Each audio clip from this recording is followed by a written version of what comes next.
Hey guys, Stacy here, coming to you today with our mini storage bin. And if you've ever seen one of these in person, you know they're not so mini. You can actually fit quite a bit in here. They're about, I grabbed a ruler real quick just so that you can see, they're about 9 inches high. So there's some 9.5 inches high. So there's some good height there. And it's just a big bin that you can use anywhere in your house. Obviously with this cute little turtle pattern, and the little handles on the side make it great so that your kids can carry them around. I don't know which way I'm going here so that you can see that, but there's durable little handles sewn in on the side.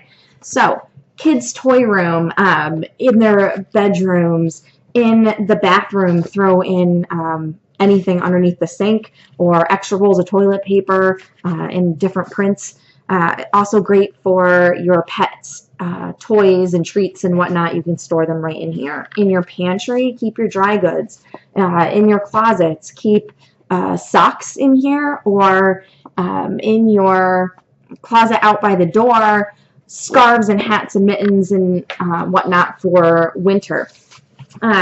Just a great little storage thing that you can use just about anywhere in your house and have things nice and neat, and they come in like 13 different patterns right now, so you can match it to just about anything.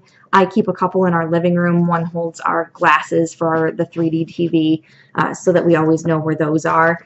But you can use them for anything, and they're really not so mini, as you can see, even though the name is a mini storage bin, and they're $22 on my site. So I'd love to hear what you guys use yours for, because I'm sure there's a million things out there that I haven't even thought of yet. Okay? Bye, guys.